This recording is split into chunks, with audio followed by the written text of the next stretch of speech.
লোকটি ভয় প্রায় সেখানে মারাই যাচ্ছিল। সে তো মাত্র স্বাভাবিকভাবে বাড়ি ফিরে দরজা খুলেছিল, কিন্তু হঠাৎ পায়ের নিচে দড়ির একটি অংশ নড়ে ওঠে। সঙ্গে সঙ্গে একের পর এক সংযুক্ত ফাঁদ সক্রিয় হয়ে যায়। সব ফাঁদি মুহূর্তে একসঙ্গে কাজ করতে শুরু করে। ঠিক তখনই ছাদের লাল রেশমি রুমালটি খুলে যায়, আর সঙ্গে সঙ্গে ঝুলে থাকা একটি ধারালো ফাঁসির ব্লেড আছড়ে পড়ে। এই মুহূর্তের কারণেই ঘটেছিল শুরুতে যাওয়া যত রকম ঘটনা।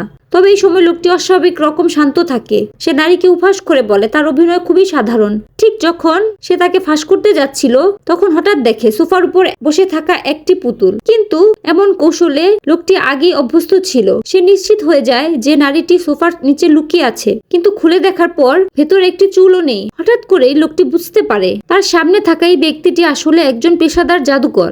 সে সঙ্গে সঙ্গে দড়ি নিয়ে নারীটিকে বেঁধে দেয় তার ক্ষমতা পরীক্ষা করার জন্য। কিন্তু আশ্চর্যজনকভাবে নারীটি মাত্র 1 সেকেন্ডের মধ্যেই সব দড়ির বাঁধন খুলে ফেলতে সক্ষম হয়। লোকটি মনে করে এবার যদি পেছন দিক থেকে বেঁধে দেওয়া হয় তবে সে আর বেরোতে পারবে না। সে সর্বশক্তি দিয়ে একটি গিট বাঁধে, যা খোলা অসম্ভব বলে মনে হচ্ছিল। লোকটি ভাবে এবার নিশ্চয়ই সব ঠিক, কিন্তু সে শুধু একবার ঘুরে তাকানোর মধ্যেই নারীটি হাওয়ায় মিলিয়ে যায়।